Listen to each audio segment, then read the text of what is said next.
Back at it again with another review. This time we're going to be reviewing the KZ EDX LITE. But before I start my review, I want to say that I'm Enemy Spider. I listen to mainly hardcore music. Later on in the review, I'll say what songs I use specifically. I listen to higher to mid volume, and I have pretty small ears.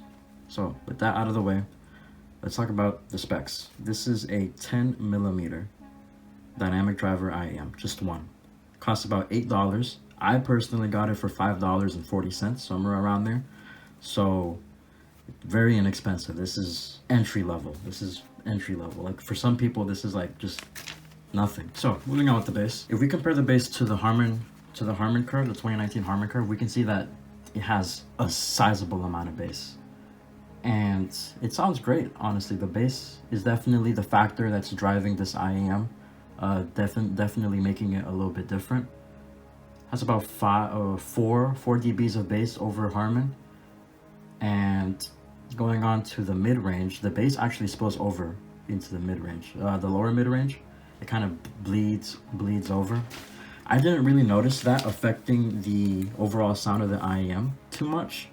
So I can't really say if it was a negative or a positive. So then going on to the upper mid-range, it very closely follows the Harman curve, almost to a T. Moving on to the treble, or the highs, we can see that, again, follows the Harman curve, and then it starts dipping down. There's an 8K peak there, but that 8K peak isn't really there. That would hurt like your ears because it's not balanced. So that's like a resonance peak.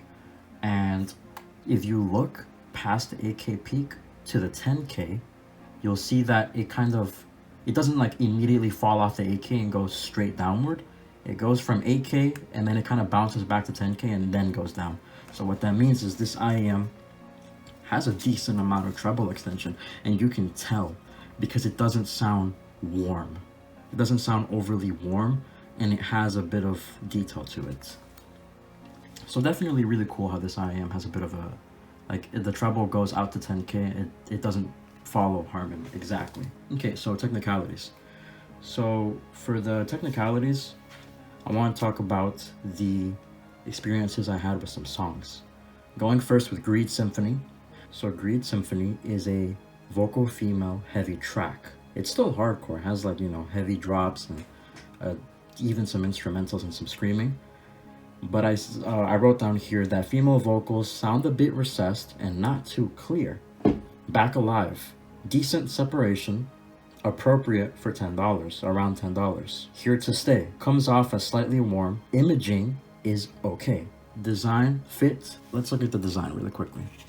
This is a clear shell all the way through with the EDX LITE logo in the front. I personally think it looks really nice. I really like this design a lot. There's no mesh inside of the tube. There's none. This honestly feels like a bit of a cheap shell. It feels like you can crush it. Like you could crush it if you're not careful with it. So definitely a bit on the cheaper side, but then again, it's $10. You can't fault it. Comfort, right. This IEM, I had no issues with it. I have smaller ears and nothing was hurting me. I was wearing it for hours on end and I was feeling no type of irritation whatsoever. Yeah, it's very beautiful. It's like if they put like a bit of nail polish on it, on the front plate. It looks like it's a magnifying glass.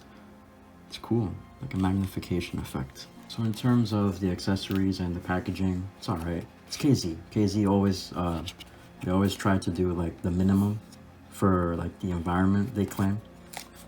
Saves them money, saves us as the consumer money, and it can be recycled. So that's definitely cool. The tips provided are all right. So is the cable. I found the cable to be adequate. I didn't really notice much of a difference. I did notice a difference. Well, I'll get to that in its own part. So moving on to the source, I used the Moondrop Dawn Pro. I used this for all my listening. 3.5, connected to my laptop. And anytime I listen to music on my phone, I also use the Moondrop Dawn. So moving on to the tips, I used the Kiwi Ears Dulce small bore tips. These, because they have a strong inner. So what this means is these basically amplify the overall tuning of the IEM. So the bass gets, everything gets amplified. It's nice. I want the best possible, just everything. And moving on to the cable. Again, KZ cable, nothing too much to talk about there. It's all right for what it's worth. This is the copper cable I use for most of my testing. It's the JUZEAR. This is the JUZEAR cable. I got it with the JUZEAR Clear. It came with it. And then I also use this for the testing. This is the silver-plated copper cable from CKLVX. I use those two cables for all of my testing to see if there's any noticeable difference, and I did. I noticed that with the silver-plated cable, the overall just tonality, the overall sound of the IEM, the EDX, it didn't sound sharp, but it added a bit of edge to it.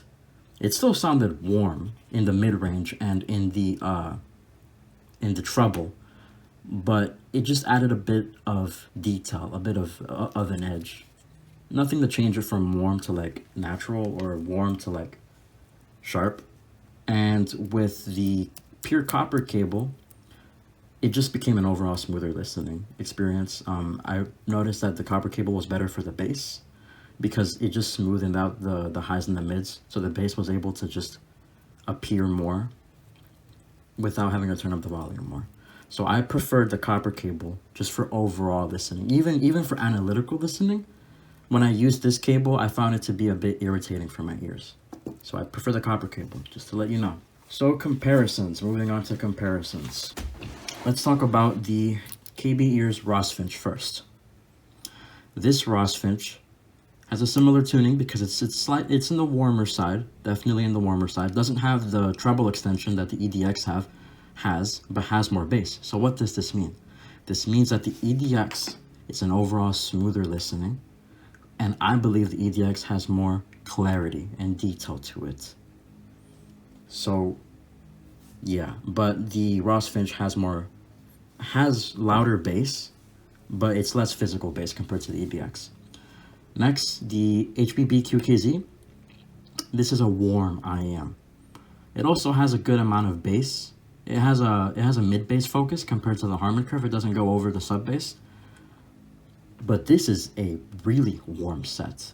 The lower treble in the mid range definitely dips below Harman curve, and the EDX provides more detail while still remaining warm, so it doesn't appear to be peaky.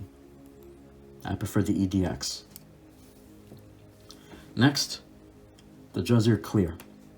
So the JUZEAR Clear is a aggressive V-shape style IEM, so one dynamic driver.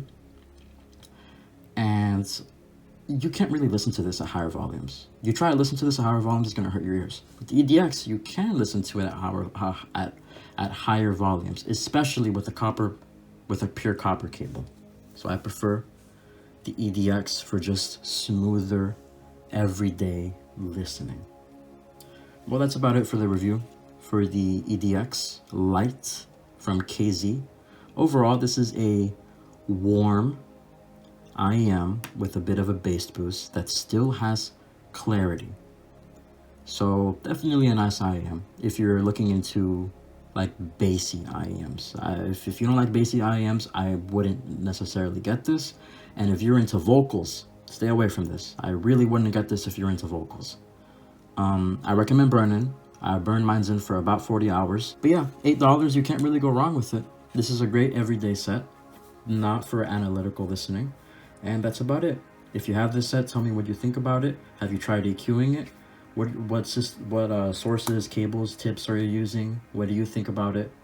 Hey, what up guys? This is the rant part of the video where I just rant about any little thing that I didn't want to include in the review. And there is one thing I want to rant about, particularly about the EDX. So the vocals. In the review at the end of it, in the summary, I said that the vocals aren't necessarily something you should look forward to. That is true, but only applying to hardcore. You know, I know whenever I listen to my hardcore music, the bass and the mids overwhelms the actual vocals themselves.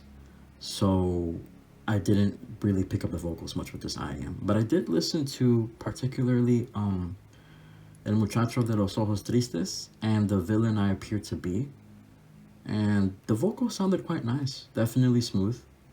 So there's that to kind of include in there too. And then again, this is a $10 set, right? You can't really fault it much. It's a $10 set. What do you expect out of it? I definitely didn't expect much, and I came in, I left very surprised. I definitely would recommend it to someone as like an entry-level IEM, you know, if they're into EDM, if they're into hardcore, maybe some electronic, not someone who's into pop. But yeah, that's it. If you watch my review all the way to here, I greatly appreciate it. Please like and subscribe. So yeah, thank you.